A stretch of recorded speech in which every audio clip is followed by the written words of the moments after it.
Vamos con nuestro último video del curso de sintaxis.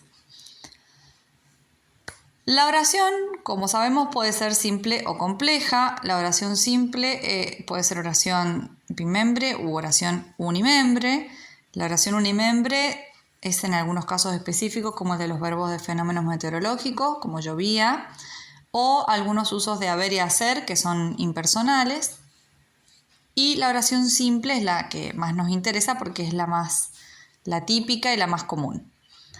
La oración simple bimembre puede ser de dos tipos, o de sujeto y predicado o predicativa, o puede ser de un segundo tipo, que es la oración paralela o AB, y que se da en unos pocos casos, como el de para Juan con cariño, a Lucía de Pedrito, ¿sí? La oración que nos interesa y que vamos a analizar es la de sujeto y predicado. Y respecto del predicado se puede hacer una clasificación en verbal o no verbal. Y a su vez el predicado no verbal puede ser de tipo nominal, verboidal, o un predicado objeto, un predicado agente o un predicado adverbial. No vamos a desarrollar todos estos tipos, al que le interese lo puede googlear o los desarrollamos después en otro video más específico sobre tipos de predicados no verbales. Con lo que nos vamos a quedar es sobre todo con la oración bimembre de sujeto y predicado verbal. Y a su vez tenemos la oración compleja, que puede ser coordinativa, adjuntiva o de modificador y núcleo oracional, y eso también es un poco más complejo, valga la redundancia, y se puede trabajar en otro video aparte. La oración simple de sujeto y predicado verbal que vamos a trabajar ahora. Para empezar, tengamos en cuenta el predicado verbal. El predicado verbal tiene un núcleo que es un verbo y tiene modificadores. Los modificadores que vamos a ver son el objeto directo, el indirecto, el predicativo, el complemento régimen, el complemento agente y el circunstancial. Importantísimo. Hay que recordar que sujeto y predicado concuerdan en persona y número. Esa va a ser la manera en la que nos vamos a dar cuenta de que algo es sujeto y predicado cuando tengamos dudas.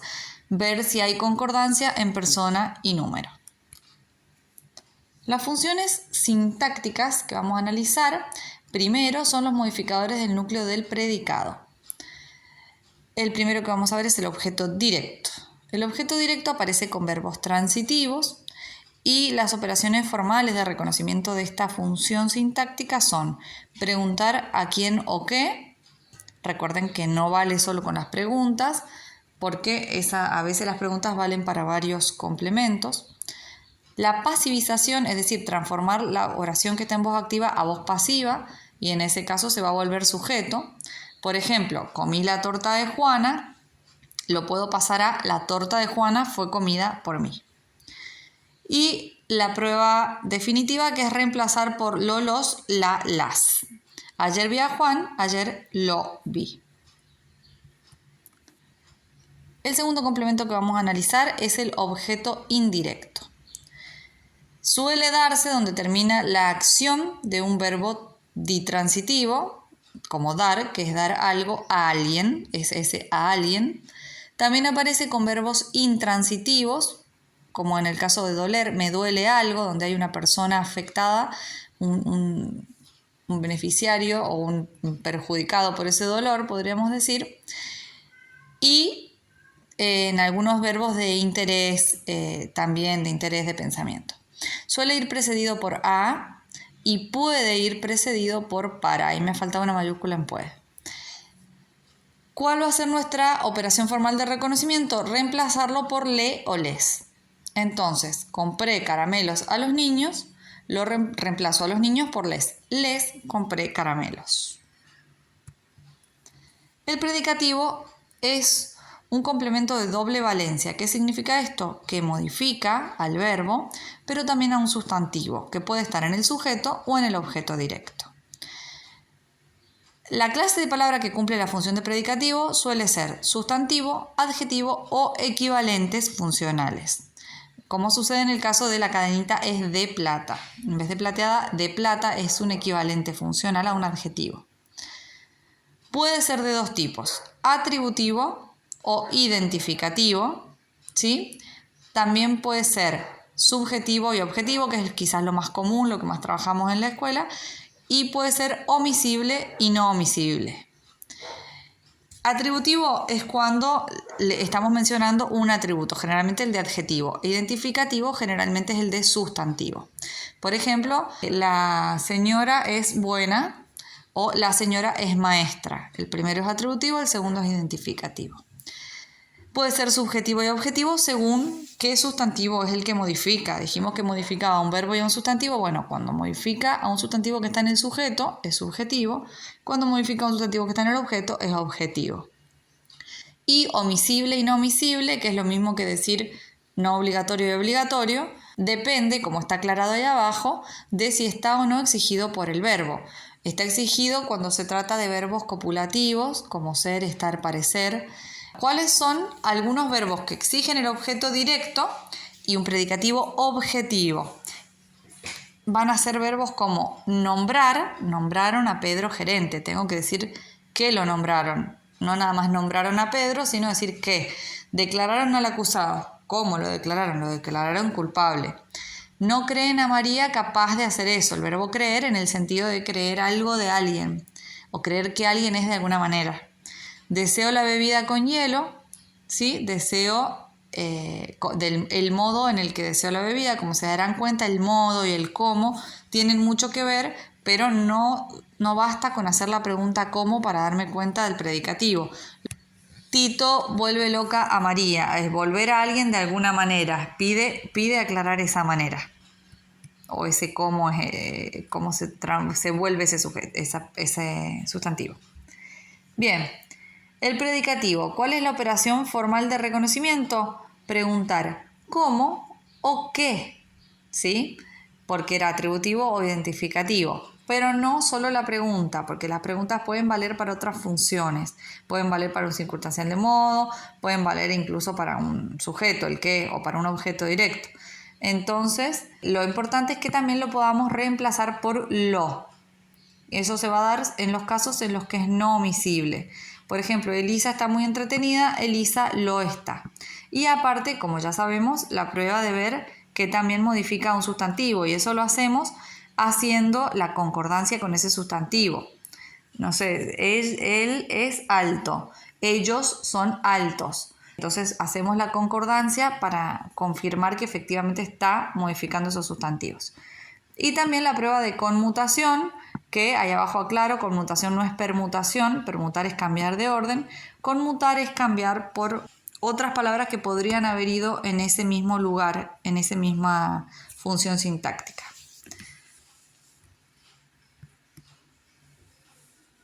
Bueno, esto es una nota de color.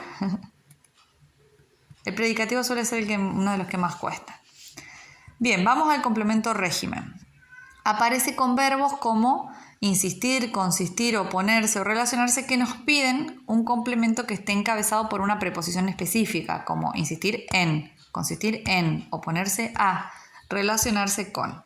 Es no omisible porque justamente nos está rigiendo que venga esa preposición con los verbos y aparece con verbos que son no copulativos, porque los copulativos traían el predicativo.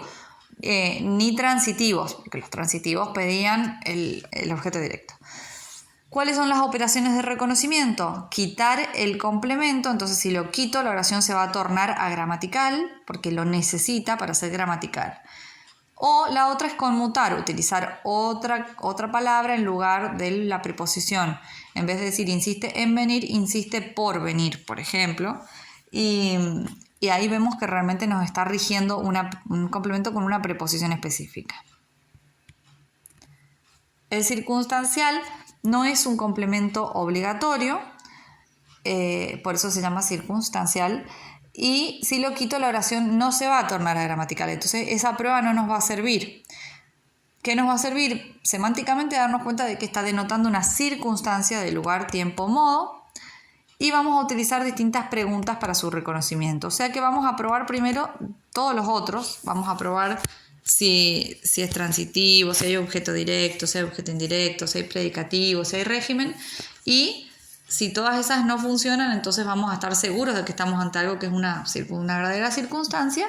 Y de acuerdo a la pregunta a la que respondamos, lo vamos a catalogar como uno de lugar, cuando responde a dónde, de tiempo, cuando responde a cuándo, de modo cuando responde a cómo, de cantidad cuando responde a cuánto, de causa cuando responde a por qué, de fin cuando responde a para qué, de medio de instrumento cuando responde a con qué y bueno, este tema o argumento no sería lo más común porque este lo vamos a dejar. Vamos a poner otro que el otro día en clase surgió con las alumnas, que era el de compañía. El de compañía no está dicho acá, que sería con quién, ¿no? Bueno, esos son las etiquetas más comunes que vamos a usar. Luego nos queda el complemento agente, que está encabezado por las preposiciones por o de. Y tenemos un ejemplo, el niño fue encontrado por un vecino. La operación formal de reconocimiento es preguntar por quién y la otra es transformar de voz pasiva a voz activa y el complemento agente se va a transformar en el sujeto en la voz activa. Por ejemplo, en el mismo caso del niño fue encontrado por un vecino, si lo pasamos a voz activa va a ser un vecino encontró al niño. Para finalizar, las funciones sintácticas que encontramos en el sujeto, como modificadores del núcleo del sujeto, van a ser el determinante, que son estos casos que tenemos marcados con negrita, las palabras que marquen las categorías de género y número, y vamos a tener, sobre todo de número, y vamos a tener la categoría de modificador, que puede ser un modificador directo, como en más alta, o indirecto, como en del Alma y de Juan. Eso sería todo. Muchas gracias por mirar.